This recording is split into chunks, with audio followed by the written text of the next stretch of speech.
High school for me was a time of deep development as a musician. I was just in the beginning stages of seriously learning orchestration, and I was also keeping a super strict regimen of guitar and piano practice daily, which of course made me super cool with the in-crowd. Naturally, at this time, when I wasn't playing or practicing music, I was most likely on YouTube looking up advice about technique, theory, and just voraciously devouring everything I could get my hands on to further my skills as a musician. And then I remember one day coming upon an article online about the students of Joe Satriani. It mentioned the usual suspects we are all familiar with, Steve Vai, Kirk Hammett, but there was one name I didn't recognize.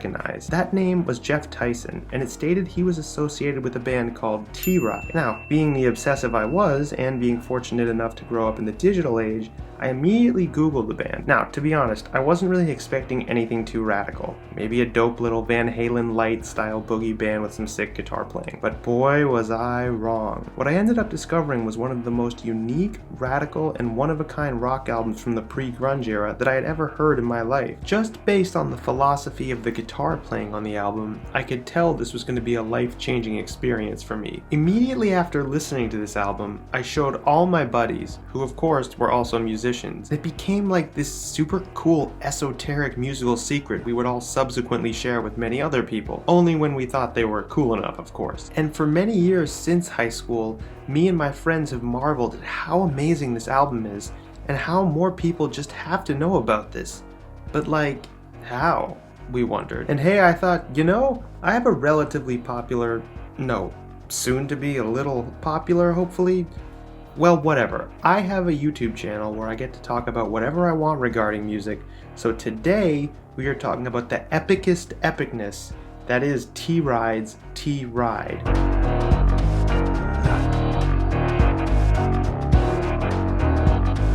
Before we get into the intricacies and uniqueness of T-Ride's one and only album, it is important to look at the background of the band and the guys in it. The members of T-Ride are as follows: Jeff Tyson on guitar, Dan Arley on vocals and bass, and Eric Valentine on drums and production. This last guy, Eric Valentine, is kind of important. In fact, so important that most people don't even know him as a drummer of T-Ride, but as a producer of some of the biggest acts of the last 30 years, including this one, even this one, and all of these. So yeah, the guy is more than well known as a top-notch producer in the music scene, and based on the immaculate maximalism of T-Ride, it's not hard to see how Eric Valentine could bring a huge sound to all these bands looking to make their mark. Jeff Tyson, as I mentioned, was one of Joe Satriani's star students, and the reason I found out about this band. According to Satriani, he, along with Steve Vai, were the only students to quote ever graduate from his lessons, and he really was considered the best of the best in terms of Joe Satriani's students. So that kind of endorsement from Joe Satriani is nothing to laugh about. And lastly, but not leastly, we have Dan Arley as the singer and bassist who rounded out the lineup, and was, according to both Jeff Tyson and Eric Valentine in an interview, the impetus for starting the band and provided much of the harmonic structure of the songs. More on the uniqueness of the harmonic structures later. After Arley and Valentine shopped the T-Ride demo around for a few years, they finally managed to acquire a deal with Hollywood Records and hired Tyson, who had been a session player on their records previously, to come on full-time and add the pyrotechnic spark that was missing from the album guitar-wise initially. The album was released on May 19th, 1992, and sadly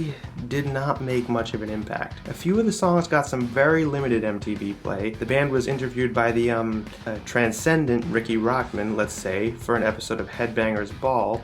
Now on the subject of T-Ride, which is probably why you're here, the one thing that I noticed is, first of all, you guys are a trio.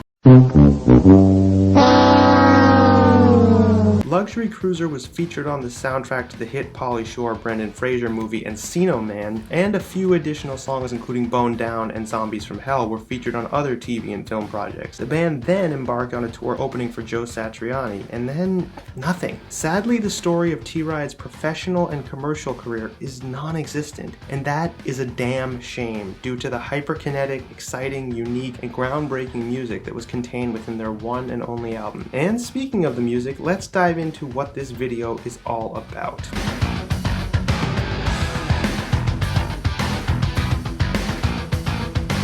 The first thing to note about the music of T-Ride's self-titled debut album is the strange, bizarre mix of influences that somehow, when mashed together, creates something truly vital and coherent. If I had to describe the sound of T-Ride, it would be a mix of Tom Waits, early industrial music, Van Halen, Queen, and a lot of diminished unstable harmony. More on this later. Now, when you hear all those influences listed next to each other, your first reaction is probably, what? But due to the ingenuity of Eric Valentine's production and Dan Arley's song structures, we get these magnificent moments like this on standouts such as Backdoor Romeo.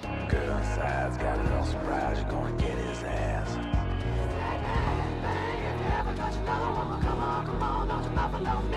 Romeo came knocking at the door, she said, I can't you suck in someone else's dirty lips, you're dead for sure. So you can hear, despite the fact that these influences appear to be disparate and would not come together coherently, in songs like Backdoor Romeo, and various others we will get into, they do. Hell, there's even a slight Michael Jackson influence on the album vis-a-vis the ode to Ménage à Trois in You and Your Friend.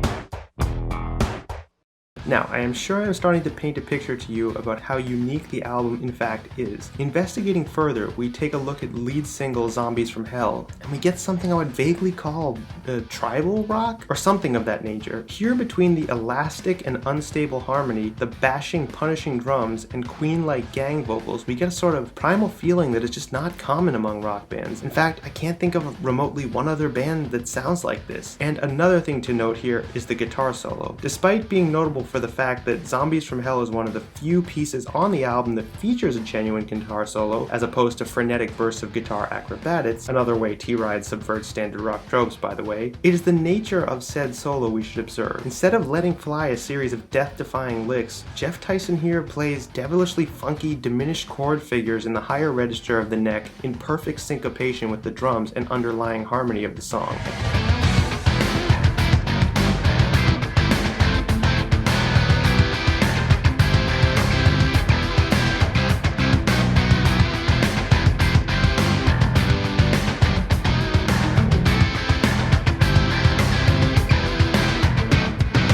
Adds once again to the tribal feel of the song. Oh, and there's also this pseudo Public Enemy Anthrax style shout early 90s rap break that is fun, and yeah, it's pretty cool. One more song I want to touch on is another centerpiece of the album, Luxury Cruiser. The song opens with a drum groove that can only be described as heavily influenced by Van Halen's Everybody Wants Some, but as we delve into the song, we get a heavily layered Queen-style vocal on a highly processed and gated sounding guitar that is bubbling with kinetic energy and almost devours the entire song. It's really something you have to experience.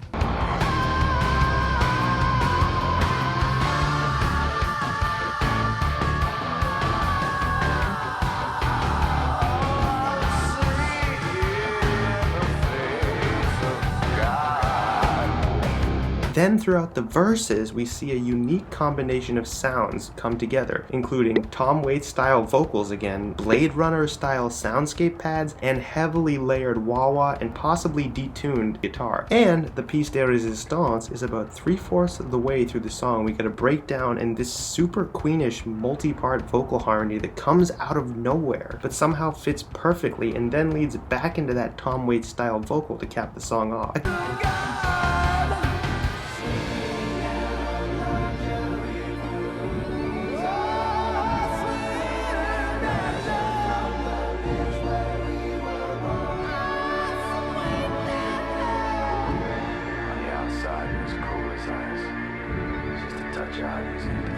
Again, it's a stunning combination of disparate elements that do not seem like an intuitive match, but are pulled off flawlessly here by T-Ride. Now that we've gone over some of the high points of the album's combination of unique elements, I want to return back to the underlying bedrock of the music, diminished and quickly shifting harmony. Now, in case you aren't familiar, most rock bands, from the Beatles to AC/DC to Pearl Jam, have harmony that sounds something like this.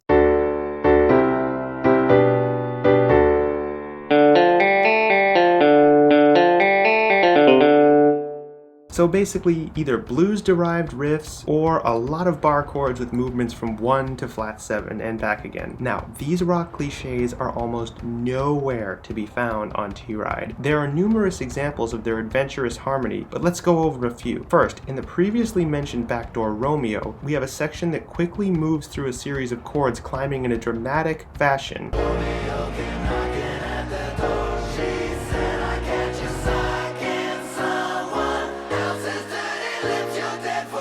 And in addition, in the unreleased song Serial Killer, we have a chromatic pseudo-classical climbing harmony progression during the verses that is simply something you just don't hear again in the vocabulary of rock bands often. Again, topped with that notorious Tom Waits style vocal.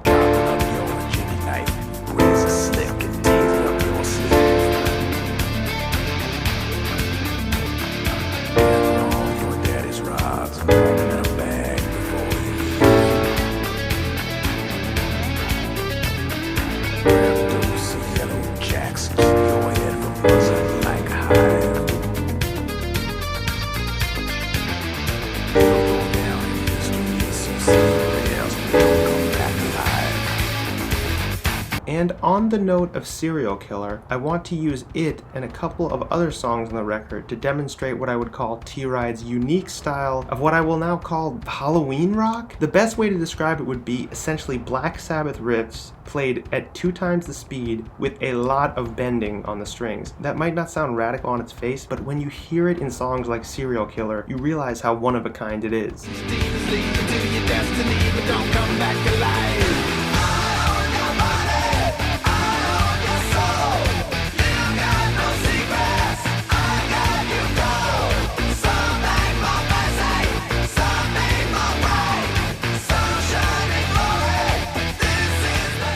So, with all that stated, why does the album remain so obscure? It has all the things that make a compelling piece of work. Innovation? Check. Compelling songs? Check. Great production? Check. So then what the hell happened? Well, first we need to take a look at the culture of the times to see why T-Ride struggled to gain prominence. The year was 1992, and 2 musical empires within rock music were clashing. One was about to rise, and the other was about to take a precipitous fall. If you're not familiar with the term hair metal, let me, regrettably, allow Kerry King of Slayer to inform you of what it was. It was kind of like taking Van Halen and turning it up 100 times, but in all the wrong directions. Basically, cringe bands like Poison, Bon Jovi, Cinderella, Rat, etc. All those cheese rock bands who took, as Kerry King said, all the worst, most cliche parts of Aerosmith and Van Halen and pumped them up on steroids to nail grating effect. It sucked. Though to be fair, there were a lot of technically amazing guitar players in the genre and a lot that I take inspiration from to this day.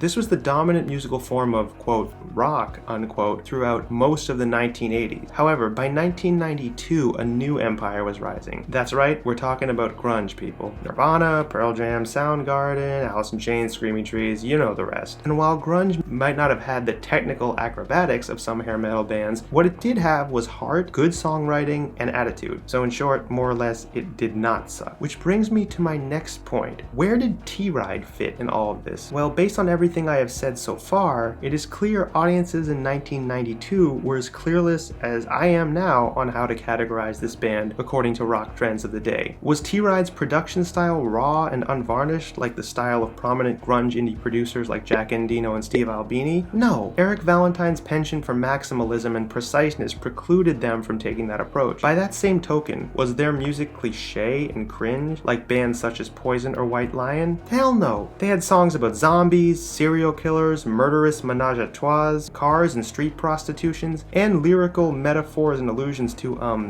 unique sexual practices. All of this ensured that none of the cheese and cringe of the 80s was to be found here. So why then does the Spotify algorithm appear to be confused and group T-Ride with such cringe bands as these? Again, I go back to the year 1992 and T-Ride being caught in the crossfire of one of the biggest and most abrupt aesthetic shifts in contemporary music history. While like I said, the The only thing T-Ride had in common with the cringe hair bands of the 80s was guitar technicality and vocal layering. It was this very fact that they did share these minuscule similarities that ultimately doomed them. In the early 90s, it wasn't just that hair bands were being eliminated from popular consciousness, but everything even minorly associated with them was unceremoniously getting tossed by the rising Gen Xers. That meant guitar solos and maximalist production. Even if said band was using those effects to truly unique artistic ends, in the early 1990s there was no room for subtlety. And it wasn't just rock bands at this time. The impact of the indie aesthetic quickly infiltrated everything. Where pop had previously been polished and saccharine, it was now house music based and raw. And that is basically the story of T-Ride. They were caught in a wave of change within the aesthetics of contemporary music that sadly were swept to the side. However, none of this diminishes their uniqueness and fresh ideas on how to reinterpret rock music, especially hard rock music. I encourage everybody who considers themselves a rock musician to listen to this album and rescue some of the unique ideas that were put forth here. T-Ride is a one-of-a-kind musical experience that exists in a unique place in the rock music canon, and that is why it should no longer be lost.